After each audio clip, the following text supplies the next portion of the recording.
Hello everyone, this is me निशान Singh. Welcome you all in my YouTube channel Gurukul the knowledge campus. I hope आप सभी अच्छे होंगे, अपने घर पे होंगे और सुरक्षित होंगे. हमने अपनी पिछली वीडियो में फ्रैक्शन के बारे में पढ़ा था, जो कि हमने उसकी टाइप्स और नॉर्मल फ्रैक्शंस क्या होते हैं उसके बारे में जान लिया. जिनको भी प्रॉब्लम है वो हमारी पिछली वीडियो जरूर देखें. तो आज की वीडियो में हम जानेंगे फ्रैक्शंस के एडिशन और सब्सट्रैक्शन के बारे में. तो वीडियो स्टार्ट करने से पहले आपसे रिक्वेस्ट है, मेरे चैनल को सब्सक्राइब कीजिए और ज्यादा से ज्यादा शेयर कीजिए. तो आइए जानते हैं कि हमारा फ्रैक्शन का एडिशन और सब्सट्रैक्शन ट्रिक. पहले हम जानेंगे एडिशन.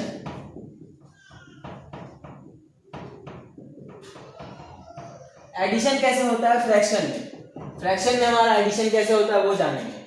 अब फ्रैक्शन में एडिशन के लिए भी अलग अलग पॉइंट्स हैं. इफ डेनोमिनेटर सेम,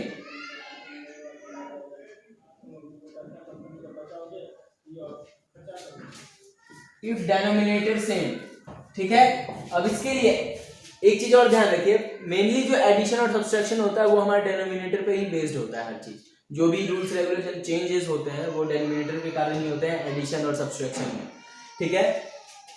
तो अब अगर डेनोमिनेटर सेम है तो हमारा जो एडिशन होगा वो नॉर्मली होगा, जैसे 2/3 प्लस 3/3. अब इसको ऐड करना है तो इसमें कुछ भी एक्स्ट्रा नहीं होगा, जो हमारा डेनोमिनेटर है वही यहां पे भी रह जाएगा, ठीक है. अब नॉर्मली ऊपर वाला जो न्यूमिनेटर है वो आपस में ऐड हो जाएगा. 3 + 2 क्या होते हैं 5/3, ठीक है. यही हो गया हमारा आंसर. एक और एग्जांपल समझ लीजिए ताकि आपको अच्छे से क्लियर हो जाए. जैसे हमने 4/7 लिखा प्लस 9/7 लिखा, ठीक है. अब इन दोनों का जो है जो हमारा डेनोमिनेटर सेम है इसलिए यहाँ पे भी सेम ही उतार देंगे, 7 ही उतार देंगे. 4 + 9 नॉर्मली ऐड हो जाएगा 13/7. यही हमारा हो गया आंसर. सिंपल था, बहुत इजी था. अगर हमारा ये दोनों रूल्स हैं. इफ डेनोमिनेटर इज सेम, अगर डेनोमिनेटर सेम रहते हैं तो नॉर्मली हम ऐसे ऐड करेंगे, कोई भी चेंजेस नहीं. बस जो हमारा डेनोमिनेटर है वो डेनोमिनेटर लिखेंगे और ऊपर वाले न्यूमिनेटर को ऐड कर देंगे बस. लेकिन एक और कंडीशन है, जब डेनोमिनेटर सेम ना हो तब कैसे होगा है, तो वो समझने वाली ट्रिक है. तो आप लोग ध्यान से देखिएगा. If denominator will not same, तब क्या कंडीशन होगा. तो एग्जांपल के थ्रू इसे समझते हैं हम. ध्यान दीजिएगा, हम एक एग्जांपल लिखते हैं 2/3 प्लस 4/7, ठीक है. अब इस कंडीशन में क्या होता है, जब डेनोमिनेटर सेम नहीं हो तो हम क्या करते हैं, डेनोमिनेटर का एलसीएम निकालते हैं. तो यहाँ पे एलसीएम निकालते हैं तो 3 और 7 का एलसीएम बहुत इजीली निकल जाएगा. 3 और 7 का एलसीएम निकालने के लिए, दोनों तो प्राइम नंबर है तो या तो इसका फैक्टर होगा 1 और फिर दूसरा क्या होगा खुद वही नंबर. तो इसका कोई फैक्टर दूसरा आएगा नहीं, इसलिए हम डायरेक्टली क्या करेंगे, इन दोनों को आपस में ही मल्टीप्लाई कर देंगे. ये दोनों मल्टीप्लाई हुआ तो हमारा आंसर आया 21 is the lowest common factor, जो 3 में भी आता है और 7 में भी आता है, ठीक है. एलसीएम आ गया. अब 3 के टेबल में 21 कितने टाइम्स में आता है, 7 टाइम्स में. तो 7 जो है हमारा 3 वाले न्यूमिनेटर से, इस वाले न्यूमिनेटर से इसका जो न्यूमिनेटर है उससे मल्टीप्लाई हो जाएगा. 3 वाले टेबल में 3 के टेबल में 21 कितने टाइम्स में, 7 टाइम्स में. तो 7 जो है हमारा इस न्यूमिनेटर से, यानी 2 × 7 हो जाएगा, 2 के साथ मल्टीप्लाई हो जाएगा. और 7 के टेबल में 21 कितने टाइम्स में आता है, 3 टाइम्स में. तो 3 इस वाले न्यूमिनेटर के साथ मल्टीप्लाई हो जाएगा, यानी 3 × 4, ठीक है. ध्यान से समझिएगा, ये पॉइंट थोड़ा समझने लायक है, क्योंकि अगर इसे आप नहीं समझ पाए तो ये आगे चल के प्रॉब्लम क्रिएट करेगा आप लोगों को.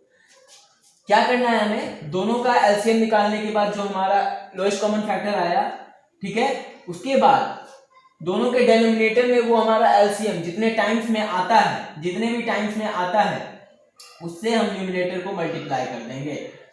अब 3 के टेबल में 7 टाइम्स में 21 आता है तो 7 से मल्टीप्लाई हो गया हमारा न्यूमिनेटर, यानी 2. और 7 के टेबल में 21 3 टाइम्स में आता है तो 3 से मल्टीप्लाई हो गया हमारा ये न्यूमिनेटर 4, ठीक है. अब इन दोनों का मल्टीप्लाई 2 × 7 = 14 लिख लिया हमने, और 3 × 4 = 12 लिख लिया हमने, और नीचे 21. इन दोनों का एडिशन कितना आएगा, सीधा 26/21. ये हमारा हो जाएगा आंसर, ठीक है. आई होप आप लोगों को ये पॉइंट समझ में आया होगा. अब इसे एक और एग्जांपल के थ्रू समझने की कोशिश करते हैं। इसे ध्यान से समझ गए होंगे। आइए दूसरे पॉइंट को देखते हैं। अब हम एक एग्जांपल लेते हैं 8/4।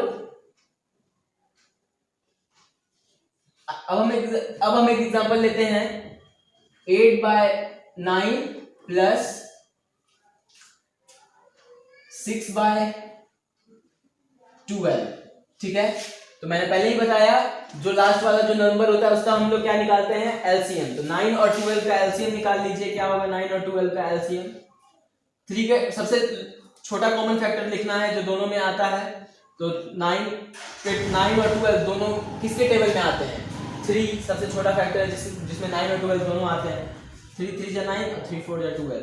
अब तो इसके आगे इसका तो होगा फैक्टर, लेकिन इसका नहीं होगा तो फायदा नहीं है करके अब डायरेक्टली इसको मल्टीप्लाई कर दीजिए। 3 × 3 × 4 कितना आया? 3 3 जा 9, 9 4 जा 36। यानी 36 जो है 9 और 12 का lowest common factor, least common multiple होगा।